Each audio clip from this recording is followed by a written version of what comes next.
Hi, this is Rob from SGNR Photo, and today we're going to do another video edit. Today, the subject of my photo is Jen. She's a model from the Ottawa area, and this was taken during a recent studio shoot that we did together. And in fact, this was taken right at the beginning of the shoot. At the beginning of every shoot, I'd like to take a few test photos to make sure that my lighting and my camera settings are correct, as well as to give my subject a chance to warm up to being on camera, to kind of relax and get into the shoot before we really begin. And so I really liked how this post came out. So this definitely came to be on the keeper pile when I was going through the images from the shoot. And one thing I really liked was sort of the playful look, the gradient on the background. And I was thinking that this would make a really nice color edit, and it would also make a really killer black and white edit. One of the things that I do, or one of the things that I try to do as much as possible, is when I'm taking a photo, is I'm taking the initial photo in the camera, but I'm thinking of the final photo in my mind. I'm thinking of how I want to process the photo. And one of the things that got me thinking about black and white was what Jen is wearing. Jen is wearing a white blouse with black polka dots. She's wearing a black hat and a black skirt. She's against a darker but not black background, which will lead to some nice contrast if I move this into black and white. But at the same time, looking at this in color, it's very nice. The blues are very pretty in the background as they do their grading from here where they're brightest, and then they kind of fade out around and give kind of this glowing look around her until they kind of darken out down around her skirt. So we're going to start with the color edit for this one. And the great thing about the color edit, we can do this entirely in Lightroom without any additional filters, without any additional gizmos or plugins, just the straight camera raw sliders that we get in Adobe Lightroom, and we can turn this into an absolutely stellar color photo. So the first thing I'm going to do is something I do with pretty much every photo I do, and I'm going to adjust the tone curve to medium contrast. The reason why I do that is I like pushing the contrast. I like images to have high contrast. I like the darks to be a little bit darker. I like the brights to be a little bit brighter. And that's what it'll do. So now any of the changes that I make, the tone curve will boost or the darks or the lights accordingly. And it's going to leave the midtones more or less alone, but we're going to take care of those separately a little bit later on in the edit. So already you can see a change. We've already increased the shadow areas, we've darkened the shadow areas, and we've boosted up a little bit of the whites in the blouse. We've boosted the skin tones up a little bit. Her face is brightened up somewhat. And we're going to keep going with that. We're actually going to change the exposure value. And one of the shortcuts that you can take is you can click on these values here, and you probably saw that when I clicked on it. If I click on these and I use my plus minus keys on my keyboard, I can actually increment these particular sliders. So I don't have to use the slider here and hope I land on the right thing. I can go ahead, I can click on my exposure, and I can use my plus key to bring it up just under a third of a stop, which is actually where I want to be. So I can fine tune if I decide I want, exactly 1/3 of a stop. I can click here, I can put 0.33 or 0.35, and I can really adjust to taste, or I can get it close with the slider. There's different ways of getting to where you want.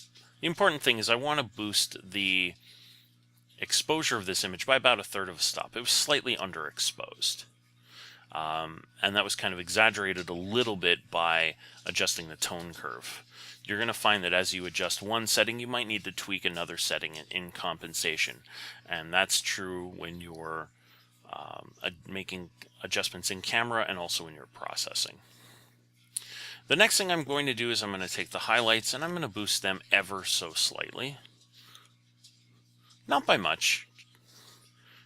The shadow areas I'm going to bring up a little bit more because I want to bring more definition here along Jen's arm. I definitely want to bring more separation between her skirt and the background, which are blending into each other. So we're going to hover over the highlights, over the shadow areas rather, and you don't actually have to click on it. You can click on it and you'll get this message, modify shadows. You can just hover over it and increase that way. And I'm going to bring it up quite a bit. Well, probably to about 50. And you'll notice I'm only affecting the shadows. As I do this, the only part of my histogram that moves is the darker areas, the shadow areas. I'm not affecting the highlights. I'm not affecting the midtones in any way. I'm just bringing up the shadow areas, the lower end tones. So that way I'm making a very small adjustment. I'm going to do the same with the deep blacks. I'm going to hover over there, and I'm going to boost those a little bit as well. As you can see, I still have a little bit of pure black in there, but not a whole lot, and that's fine. The next thing I'm going to do, I like these colors, so I want to make them pop a little bit more, so I'm going to adjust my vibrance. For something like this, I don't want to go too high because this is a global change.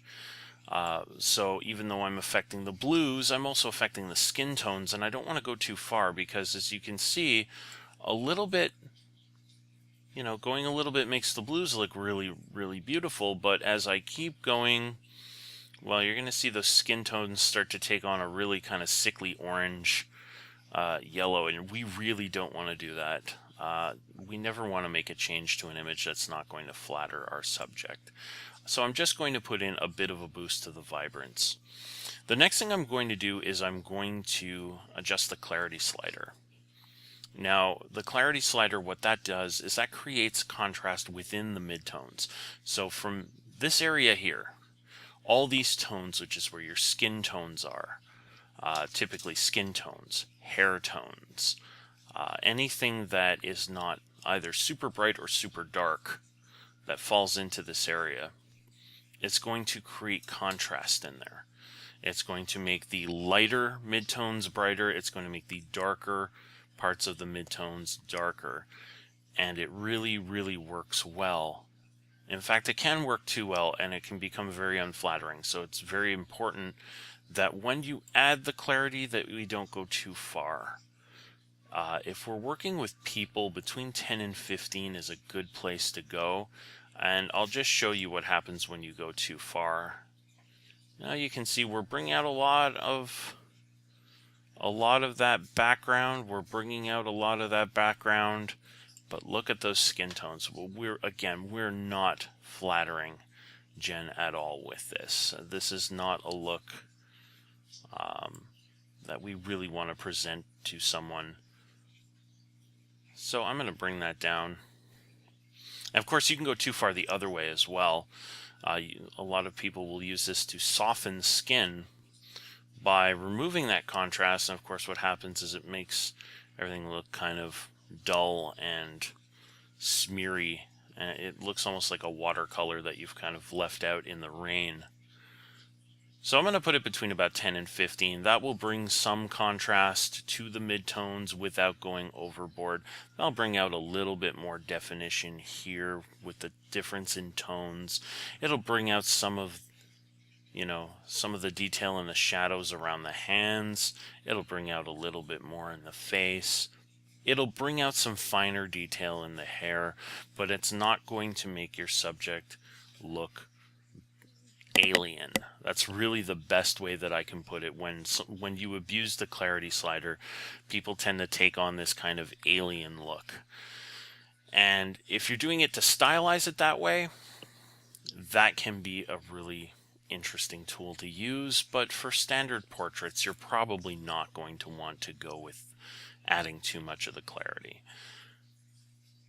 And really, this is just about a completed image. The only thing that I want to do is maybe get rid of some of this dead space up here. A lot of not negative space, but just empty space. And from a compositional point of view, it doesn't look all that great. So I'm just going to go ahead and click the cropping tool. And we're just going to drag like so. That's a good crop.